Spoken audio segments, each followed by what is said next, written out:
When we left China yesterday, the Zhou Dynasty was in charge, but I told you that that was a weak dynasty, that a lot of the different states could do what they wanted.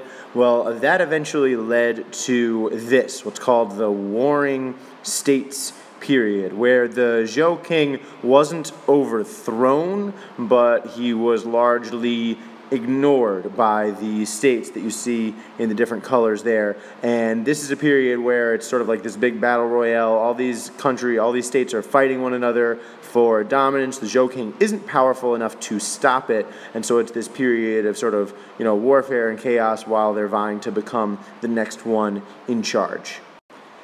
This chaos does not last forever. There is a winner, and it is these guys over here. It is the Qin Dynasty. They win the Warring States period, and they become the rulers of China, which is starting to look a little more like it does today, although it still has some areas to fill in.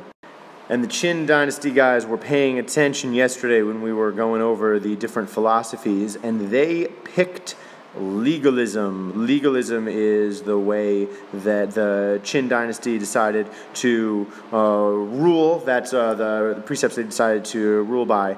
And they hated Confucianism. So they would execute Confucian scholars, burn their books. They were trying to just stamp out the idea of Confucianism and really replace it with this harsh, legalistic philosophy, again, that states that people are evil. It justifies harsh punishments because that's the only way to keep people in line, because if you let people do whatever they want, they'll walk all over you, and there'll be chaos.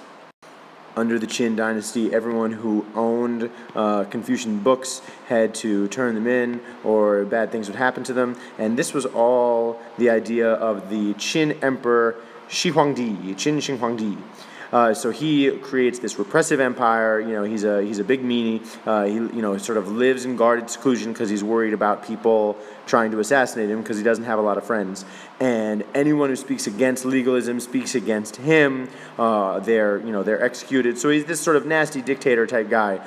And he boasted that his dynasty was going to last 10,000 generations, which would mean that it would still be around today. You might have noticed from the previous slide and the years that the Qin Dynasty lasts that that is not, in fact, what happens. This is a painting depicting the Qin Emperor up here. This is someone giving him a Confucian book, to be destroyed. These are some Confucian texts being burned over here, and these are some scholars being treated unkindly who disagree with the emperor. There is more to the Qin Dynasty than just repression. They did achieve some notable things. They conquered southern China, so they expanded the territory of China. They conquered Vietnam, which lasts for a while, but not forever. Vietnam today is its own country. There's mass standardization throughout the empire, so they make it so that every state uses the same weights, uses the same units of measurements, and that's really important when you're creating an empire, because you want trade to be easy between the towns. You want merchants to be able to go from one town to another and to be able to understand what the weights are, what the measurements are, right? You don't have to go from inches to centimeters to phalanges. You want people to be able to travel, because that's, again, it's sort of good for business. It's good for tying your empire together. Same thing with the postal service. It's good to have more communication. And an early version of the Great Wall. The Great Wall was built to keep out the northern pastoral nomads who would come down and invade towns from time to time. This is what is left today of the earliest bits of the Great Wall, which are started by the Qin Dynasty. Today they're just a pile of rocks, but they used to be more impressive than that. So the Qin Dynasty does have some notable achievements, but, of course, they're also making a lot of enemies with all the mean things they're doing, and people are too afraid to go against Shi Huangdi, but after his death, there's a lot of people who are just waiting to rebel once he's not around anymore, and they do. After he dies, the peasants, rebels, all of his enemies sort of get together, and there's a big rebellion, and his dynasty is toast. One thing that I would like to just mention, you may have heard about it last year, is this right here. When Qin Huangdi died, he was still the emperor, and he was buried with these guys right here. These are called the terracotta warriors. So when he was buried, just like those Egyptian pharaohs, he was buried with all sorts of gold and jewels and stuff that were supposed to help him in the afterlife.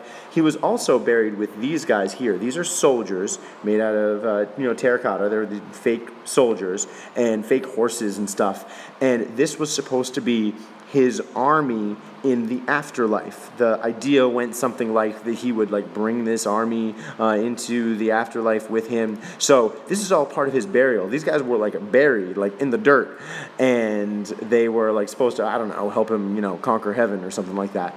And so this is how this guy was buried. This just gives you a sort of a glimpse of his power, that he had all these guys made, and these guys are unique. Each one has sort of individual facial features. Each one has individual hairstyles, and these guys are supposed to accompany him in the afterlife. You see real people over here to give you a sense of scale. So this was a very, very powerful guy, but again, shortly after he dies, his dynasty gets smashed to pieces, and the next dynasty we have coming up is the Han Dynasty. The Han Dynasty lasts for a really long time. They're a beloved dynasty amongst the Chinese and Chinese history. They're a very famous dynasty, and people look on them very favorably as being a time of great prosperity and power. So they last for 400 years. Their famous emperor is Emperor Wudi, who defeated the Mongols up here. Again, this is where you have your Great Wall keeping these guys out. And Emperor Wudi gave them a big defeat. They extend control over the Silk Road. Remember, the Silk Road goes from China up all the way over to actually even ending in Rome. And this is a very important area for trade, as we discussed in a couple lectures ago. So the Han expand their control over this area, because this is definitely a place that you want to have control over. So the Han are just really with it. They're together. The empire is doing great under them. China's getting nice and big. They still hold on to some of Vietnam here. But one of their most notable achievements, one of the most notable things that they do, is creating the civil service exam. Now, the Han Dynasty, they are fans of Confucius. They're not legalists like Qin Huangdi was. They like Confucius, and because they like Confucius, they're also very committed to the ideals of education.